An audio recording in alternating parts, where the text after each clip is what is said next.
Welcome in, everyone, to another edition of Nebraska Cornhuskers Live right here at the Voice of College Football. And isn't it good to be above 500 in conference? Hey, that's the status for Nebraska right now. 2 straight in the win column in the Big Ten with Purdue in sight. Of course, we got Greg Peterson here from Husker Online to break it down for us. Greg, how's it going? Going well. How about you? I am doing well. We want to remind everyone, of course, that Nebraska Cornhuskers Live is brought to you by Gene Arthur Associates. So go to the description section of any of the videos here on the Voice of College Football Nebraska, and you can follow the link to their site and get your instant quote on any of your insurance needs, home, auto, and otherwise. And we'll talk a little bit about what we've got in store in terms of the next ticket giveaway. All right. Well, the news of the day. So we could have either led with this or dropped it to the very bottom. That's pretty much what it amounts to, because it is the news of the day, but in terms of impact on the team, not so much at this point of the season. With Isaiah Garcia Castaneda, wide receiver, has decided to enter the transfer portal. Showed up big against Northwestern in Ireland, and then after that saw his playing time decrease over and over and over and over. Yeah, it was the last day that he could enter the transfer portal with the rule about firing a coach. You get 30 days for any players eligible to get in the transfer portal and leave, and so he did that. And Mickey Joseph addressed that today in the press conference that he wanted to be a number one, and they couldn't make him a number one. He had a big game, like you mentioned, at Northwestern, over 100 yards and a touchdown, and did have a fumble, which was questionable, and then had one catch for 0 yards basically against Oklahoma and a couple of drops, and didn't even travel to Rutgers on Friday, for Friday night's game. And it's kind of funny that Tommy Hill just switched over to wide receiver before he decided to get into the transfer portal. So I think that's more of the story when you got Tommy Hill, because Mickey actually talked about him a little bit today too, and actually Casey Thompson really mentioned him, talking about connecting on the long ball with him. And this is a guy that showed up here from Arizona State, and Travis Fisher had actually said this kid's so good that his name might be up there in the stadium one day. And here you are in October. He's only been here since the summer, or actually the spring, and now he's working out with the wide receivers and stuff. And so it's a big room. The wide receiver group's been performing well. Obviously Trey Palmer, and since that Northwestern game, IGC just has been basically transparent. So it is what it is. If that's the nice thing about Mickey Joseph is that heck, go ahead and go somewhere else if you don't want to be a part of this. And sorry if you're upset about your playing time and where you are on the depth chart. Then Mickey Joseph's all for moving on. So it is what it is. As you mentioned, 4 catches for $120 and a touchdown against Northwestern, and then nothing, goose eggs, except for 1 catch for 0 yards against Oklahoma a few weeks ago.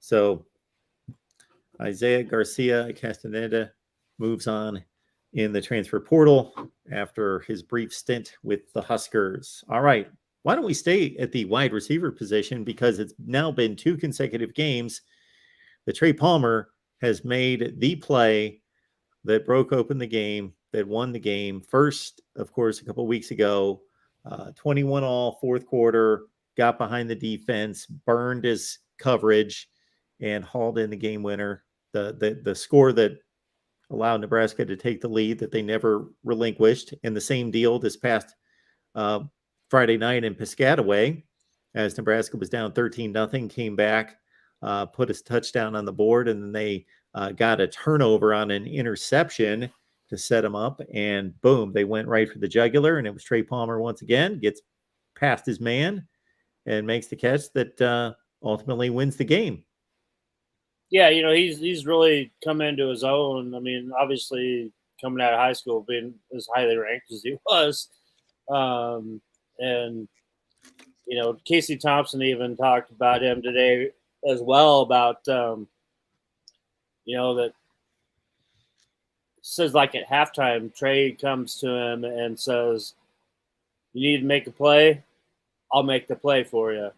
So they've got kind of a pretty sweet connection going on right now, and it's kind of funny that Nebraska right now is only one of 5 teams in college football that have a 500-yard rusher and a 500-yard receiver, and Trey Palmer's one, and Anthony Grant is the running back. So that's kind of cool that you're seeing that kind of production from 2 guys. That one guy that you thought had the potential in Trey Palmer, but you didn't really know, that Anthony Grant was going to be that good as well. So, yeah, no, Trey's a big time player. He's really matured a lot since his days at LSU, and he's the big leader in that wide receiver room right now. And you got hats off to Mickey Joseph for developing him the way he has. On a side note, this just struck me as an interesting question. All of a sudden, we wouldn't have thought this a few weeks ago, but our guy Lloydum Christmas, who's winning more games this year, Nebraska or Oklahoma? I don't know. One's trending upwards right now, and one's trending downwards right now. That's a hard one to answer. I don't know what's going on there, but 49 zip. I don't think anybody saw that one coming. Gave up double nickels the week before against TCU. Wow. So anyway, back to the Huskers. So it's a team that they need to beat. So the last 2 weeks, from the standpoint of, okay, did they take on a Minnesota or an Iowa or a Purdue? No. They may have played 2 of the 3 or 4 worst teams in the division or in the conference, but they're on the schedule, and you got to win the games. And they weren't winning these games last year or early this season, and now they found themselves in close games. And this past weekend, a 2-touchdown deficit, and so they're accomplishing some things that they weren't before. And so they've placed themselves in a position where they're suddenly a factor, and they can control their own destiny the rest of the way. They can. Yeah, right now on Tuesday evening they can, yes. But now they got to go, play at probably the best team in the West, Saturday night. So we'll see. But, I mean, obviously, it's about time. I mean, for 12 years, the schedule has just been just brutal for Nebraska in the Big 10 or Big 12 or Big 10. Big 12. Thanks for bringing that Oklahoma Texas up. And if these 2 games, say, fall after like a Purdue and a Minnesota, and things aren't looking really good. So I mean, these games actually came at the right time, obviously, and it's definitely brought some momentum and some confidence. And guys, I mean, they've shut out. They've pitched a shutout in the second half 2 weeks in a row. So the defense has really kind of changed their complete attitude, and the confidence is there now, and the physicality is there now. That's what they're waiting for is the second half, the fourth quarter, and they're trying to, be the more physical team. And you can kind of see that that's what they've done the last 2 weeks. And, but it's a whole different story going to Purdue now. And, Purdue's going to throw the ball probably 50 times. And Nebraska's got 2 new starting corners. I mean, they started two different guys at corner because of injuries last week. But they both came up big. So, that's a plus. But, Aiden O'Connell's, a 6-year season. He's been there like 15 years, it seems like. And if you watched the game last year, he just dinked and dunked Nebraska to death all day long with the short throws. And, he gets rid of it right away. And goes through his progressions really fast. And, he's probably the best. Obviously, he'll be the best quarterback Nebraska faces all year.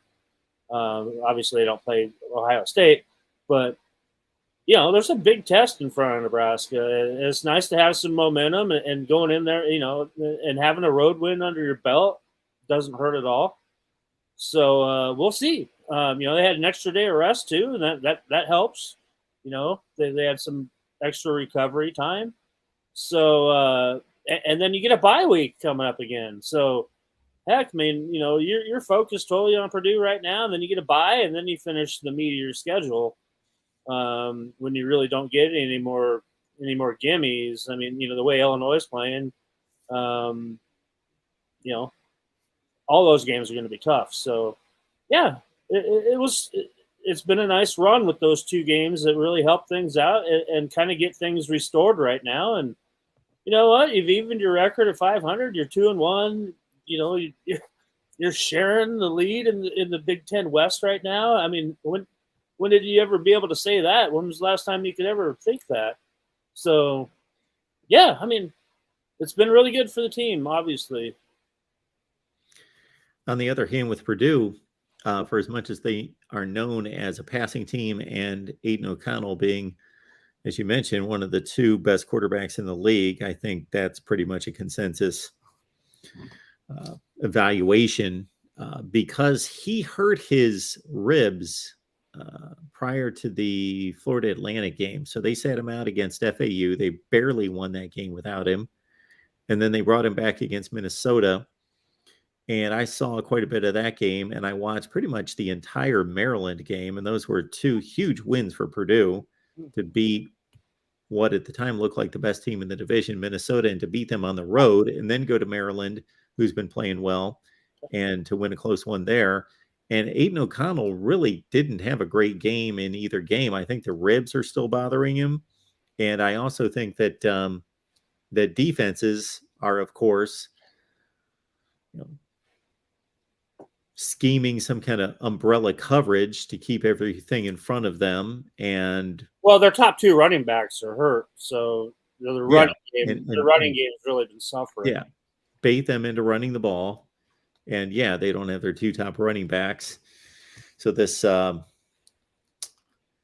name's Jake Maccabee has been running the football for them, but they virtually ran for nothing last week against Maryland. So it was O'Connell, who still had a nice game. I'm not saying he didn't have a good game, but he's been a bit compromised. But they beat 2 good football teams the last couple of weeks and only gave up 10 points at Minnesota. So, they're going to be difficult to deal with on the road in a night game as a 13.5-point favorite. All right, folks, leave those comments, questions there in the live chat.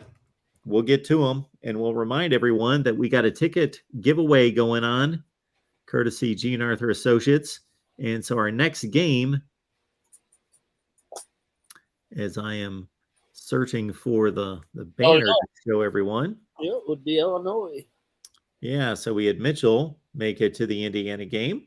So he enjoyed that. And we've got 3 more ticket giveaways. We've got Illinois, Minnesota, and Wisconsin. We're going to take them off in order.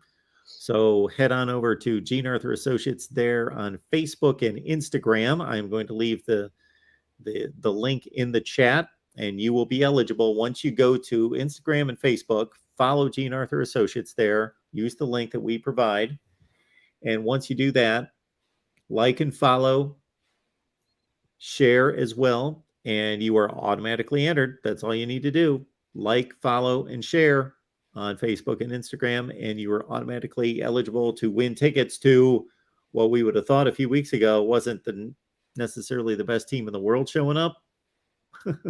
Now they're playing pretty good football at Illinois, and they're now ranked in the top 25 for the first time since 2011.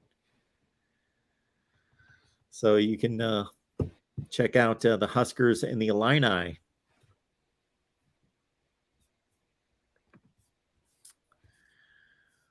All right, folks, comments and questions. What do you got for us? Alan's here. Good to see you, Alan.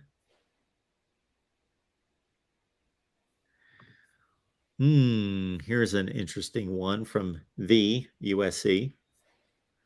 And this, of course, can't necessarily be answered, but Greg will still serve it up in terms of what your impressions are. Do Husker fans want Mickey Joseph as head coach or someone else, or is it too early to say? I think most people really do want Mickey Joseph as the head coach, after the last couple of weeks. And, obviously that's a interesting question with Matt Rule being fired by the Panthers yesterday as well. And being the big name out there is, when there's already 5 head coaching jobs open and more to come. So I just, talking with other media members, a lot of us have the same opinion that, Mickey's really, he's really learning how to be a head coach right now on the fly. And he cares, and he's so passionate about the kids and about the program. And, he's so engaged. That's the difference. I mean, they say like in practice, he's standing right over the ball and he's always in there on both sides, coaching up and just always involved and always talking. And, Scott Frost was not that way. And, right now he's having some success, but, obviously there's going to be a lot of names, a lot of interviews. It's hard to say right now. And then obviously, you would hope that if he doesn't get the job that the new coach would keep him on staff, him and Bill Bush really. But, then there's the debate on does Trev Alberts, have that in there as part of taking the job, is you got to keep Mickey Joseph. I don't believe in that scenario. I mean, if you're bringing a new head coach in, I think he's got to be able to hire his own staff. But who knows? I mean, but I think the popularity, Mickey was already popular. And I think the popularity just goes up and up, especially after these last 2 weeks. And we'll see what they do, on the road again here at Purdue. And, I am super impressed with Mickey Joseph. I mean, every time, he's so genuine and tells you exactly what he thinks. And, that's hard. I mean, you're not used to that in the coaching world these days anymore. But he's, and the thing is too, he's an older guy, him and Bill Bush, people don't realize he's 7 years older than Scott Frost. And he's been coaching longer than Scott Frost. And, he's coached at every level, and it's about time that he gets a head coaching job somewhere. And if it's not going to be here, he's definitely going to be a candidate, I think, somewhere else here in the near future. Yeah.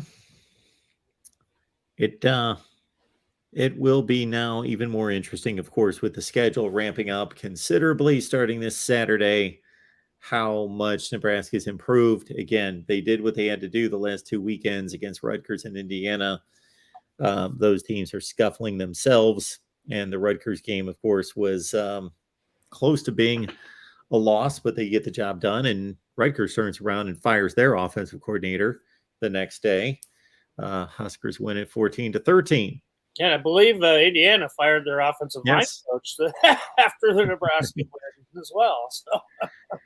Yeah. So if you're on the Purdue coaching staff, you're not feeling too easy right now, I guess.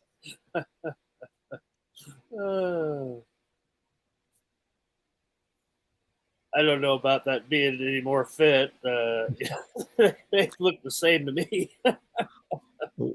What do you think he's getting at there? That just Mickey Joseph would be tougher on the team and try to get them in better shape? They're still doing the same, practice. Well, I mean, the workouts that they do, lifting all is the same, and conditioning. I mean, it's not like they weren't conditioned. And, they have. I mean, they've obviously they're more physical than they were last year, but that was always a goal. And I just think that they're using it now. They believe in themselves more. So, I mean, you definitely see a difference in the swagger that they have and just the confidence that they have. Yeah, and it's also when you talk about fitness for a football team, it's something that's difficult to accomplish in season as well. That's something you're more focused on off season and implementing any kind of upgrade in nutrition and especially workouts. They obviously eat a lot better than they used to as well. And,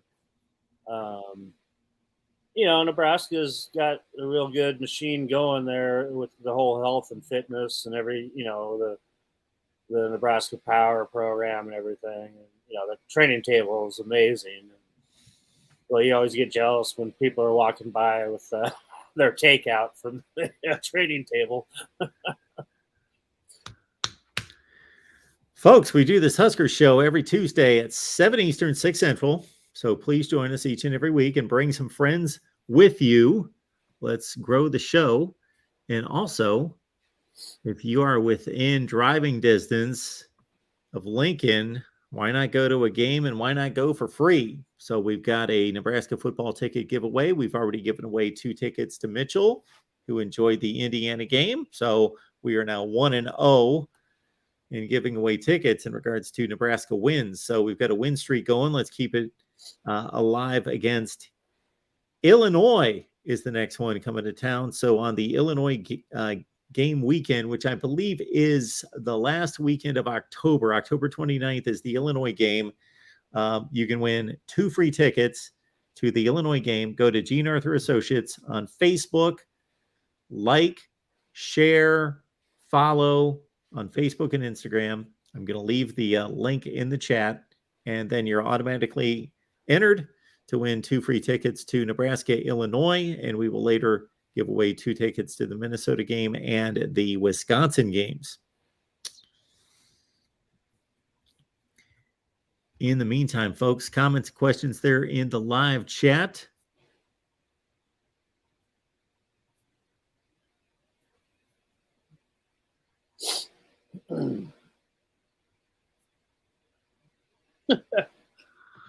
No idea where Scott Frost is. It is an interesting question. Yeah. For a coach that gets fired early in the season. Haven't heard a peep. Nobody's even mentioned anything. So I don't know. That's a good question. Yeah. I know a good media guy. I know a good videographer that is really good at doing the paparazzi spying type stuff. We should talk to him and get him to camp out there at Frost's home. Maybe get a sighting. He could give us an exclusive right here, maybe.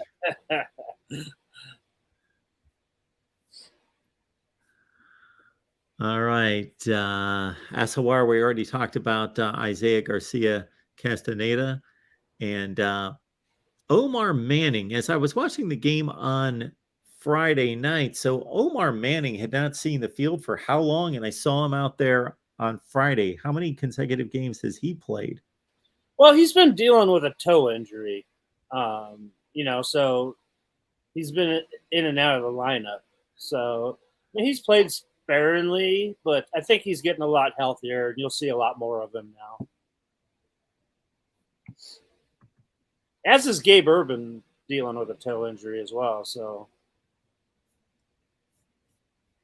you had some guys that you kind of thought that were going to be bigger contributors just battling some nagging stuff. But, it's football. Sometimes you got to deal with that. William would like to get a prediction out of me. So I don't make predictions this early in the week, number one. Number two, the predictions are over on Patreon. So I did go 15-7 against the spread this past weekend. So I will pat myself on the back for that one. So you can get our predictions and also this guy's predictions. Oh, I think on Patreon. I played a stinker. I didn't even look. So what we do, folks, is we got a 12-pack of predictions, both straight up and against the spread, that I hand out to Greg and about 15 or 20 other media guests that you see here at the Voice of College Football. And we pick the 12-pack. And then I give my complete list of predictions, which is about 20 to 25 games every week. We got Steve Merrill from Wager Talk. He's the real pro, the handicapper, and he's 5-1 against the spread on his under the radar selection of the week. So he delivers that. And then what's probably more attractive than any of that is that we've got a Discord there at the Voice of College Football on Patreon. So just go to Patreon, search Mark Rogers TV, sign up there. I get you the Discord link. You get all those other benefits. And if you ask anybody, they say it's well worth the $5 a month. So there you go.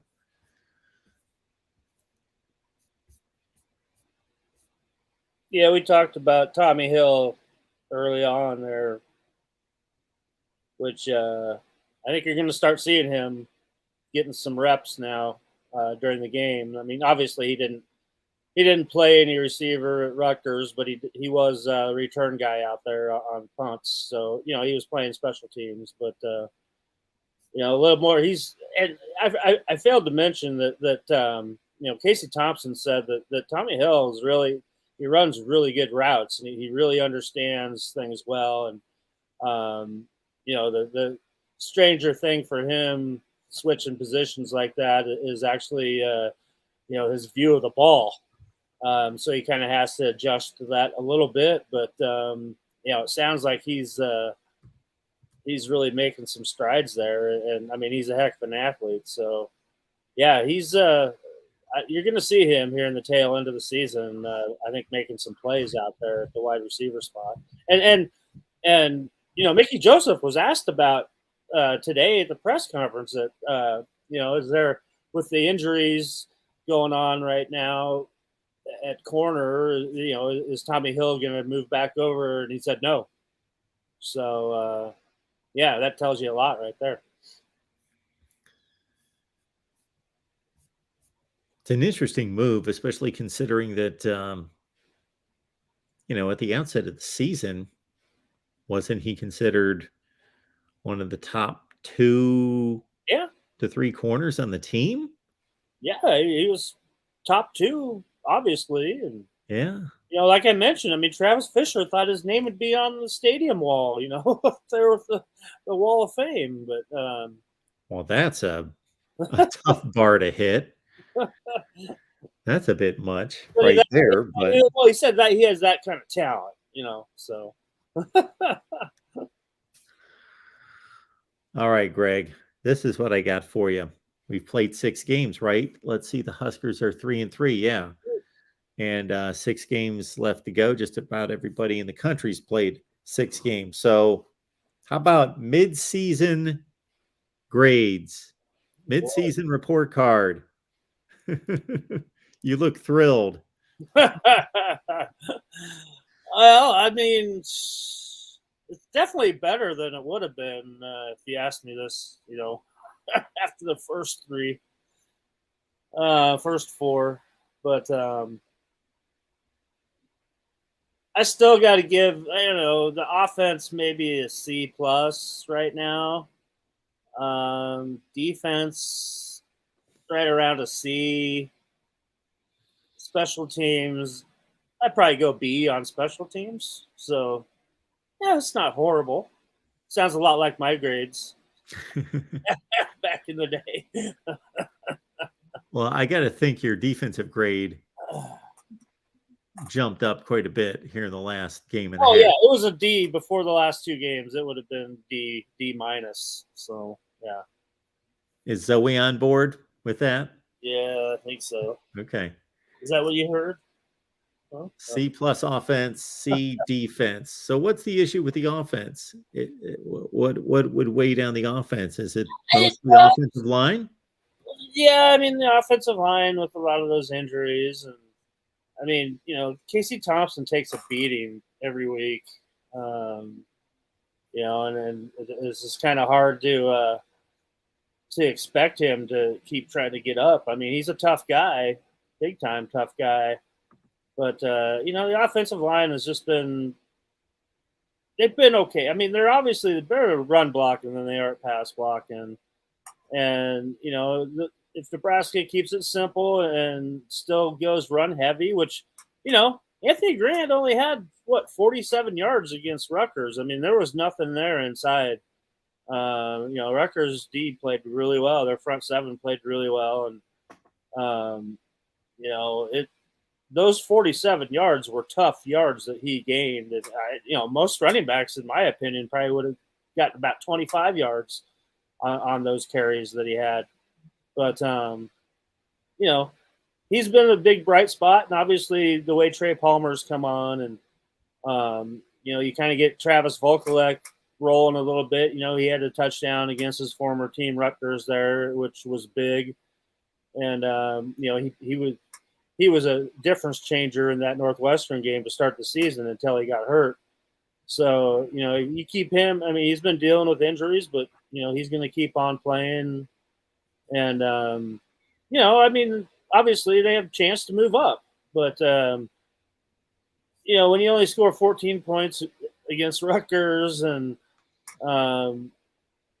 you're just not – you're not putting all those points up there like you kind of expected a high-flying offense to do. And we'll see. We'll see. I mean – it's a little better. I mean, turnovers haven't been a huge problem, but you're still having some penalties that really hurt you. But overall,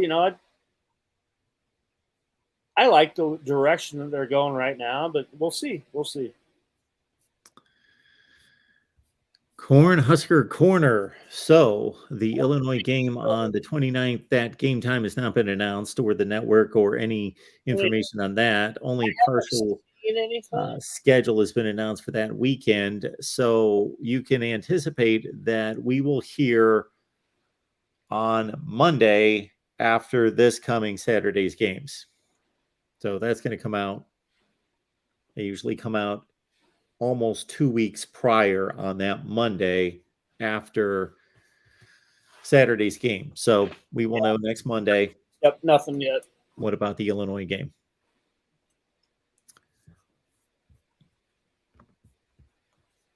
I don't know if they've had Nebraska play 2 straight. There'll be 3 straight night games now. I don't know if they will keep doing that or not. I don't know. It's hard to say. Yeah, so at the top of the Big Ten, basically Fox and ABC/ESPN makes those selections for the entire season before the season starts, but they only go so far, and then they basically take it week to week to week, depending on how good the teams are and the pecking order of what. Yep. Yeah, so when you'll see. I used to see it when I worked at ESPN.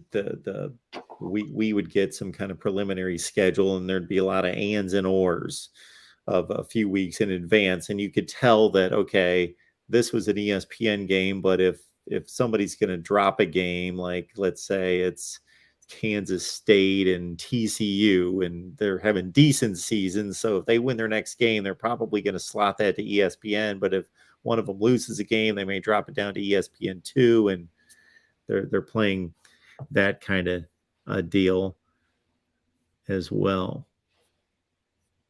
I mean, you never know, too. Hey, if Illinois and Nebraska both win this weekend, that could be a desirable game to televise Yeah. at the 6:30 time slot. So No, that's a great point. It's a great point. So it's Purdue, yeah, on the 15th. Then it's a bye week. So man, if Nebraska could get to 3-1 in the Big Ten, and Illinois beats Minnesota, yeah, that's a big game in the division. you're playing for That's, first place, technically. yeah, absolutely, for sure. Yeah, I'm not a huge fan of the big noon, just like you, Mike. It's horrible. Well, it's not the big noon for you guys. No, a little bit earlier. That's why I always thought it was strange that in this situation that they would name a show or a kind of name a game block based on the time only in one time zone. Yeah. So for the rest of the country, it's not big noon. No. It's big 11, it's big 10, it's big 9. Yeah. You're talking about roughly 3/4 of the country. I got to leave my house at 7:45 in the morning to go to a dang 11 a.m. game. Yeah, that's way Well, too early in the morning. I'm there I'm there. I always get there 3 hours before kickoff at least. So, I mean, it's only a 20-minute drive for me, but yeah. So why do you get to the game so early? Get a good parking spot. Okay. I get all my gear there, and you hang out with the media, and you get your breakfast or your lunch or your dinner, Sure. whatever time the game is, and then I go down 90 minutes before kickoff. I'm down on the field, so yeah. Yeah, so you're taking shots at the players and doing all that before the game starts, right? Yeah. Oh yeah. Yeah. I'm down there during the whole pregame and all that. So.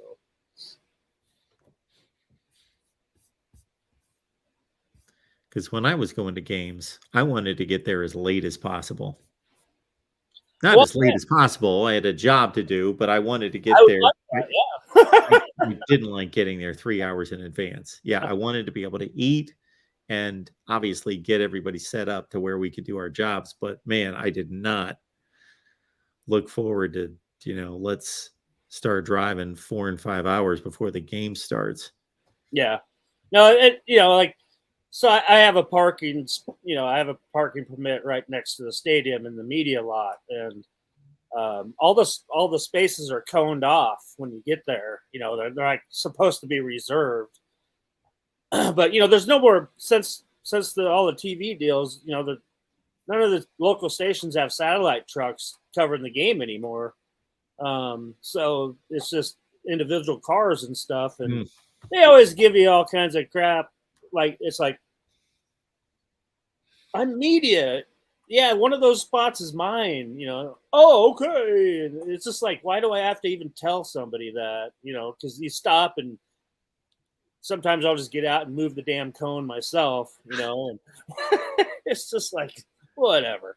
But Okay, I've always been like, I've always tried to get there early enough till I get a good spot. And because you never know if that thing fills up, because it's not all just media that park in there. I don't know how some special people get in there that are just fans going to the game, but they do. So you're saying these days that there aren't satellite trucks outside the stadium?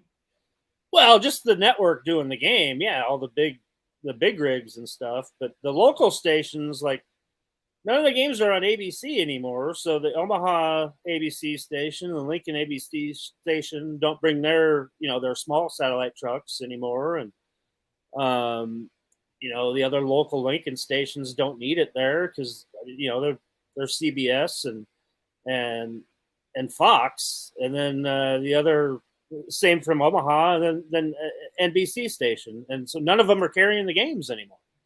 It's all on BTN or on Fox, main Fox, and the Omaha Fox station is a joke. They're run out of Iowa or out of South Dakota somewhere. They don't even cover the games. So Yeah, none of the local stations have any of their satellite trucks in use at Huh. football games anymore. So nobody's showing up to do like a pregame show or to No, do they're not a on. hit, The games aren't on their network a anymore. hit for the 6 o'clock news or anything like that. They just do stand-ups out on the field and stuff and Yeah. pipe it back. You know, Okay. it's Hmm. because they're not, the games aren't on their networks, so they don't have a pregame show or a postgame show anymore. So yeah, it's really strange. Yeah. But yeah, you always have the big, all the network, all their 18 wheelers, huge satellite trucks out there.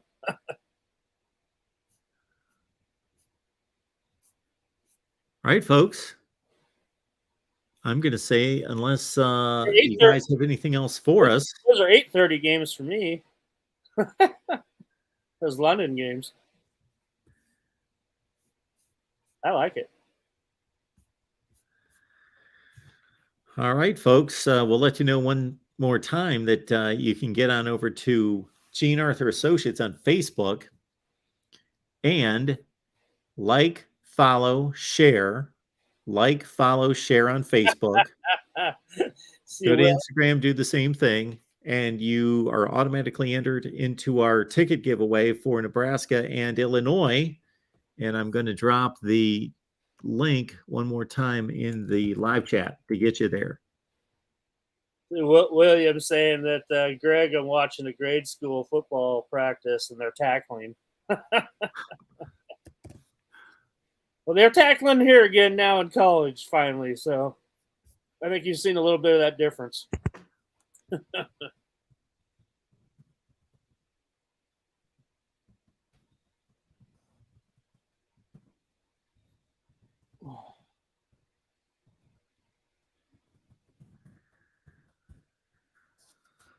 All right, folks. I think that about does it for Tuesday night on Huskers Live. Bring some friends with you next week.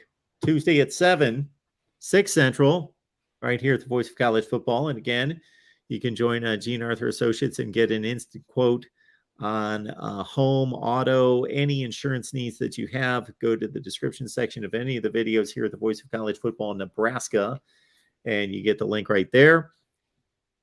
Pertaining to the ticket giveaway, no purchase required. Don't have to get a quote. So nothing involved there. All right, Greg, I think that about does it. Enjoy the game this weekend. Cut me Well, loose. that's right. They're on the road. You're not going, correct? No, I'll be right here watching it. Yep. Okay.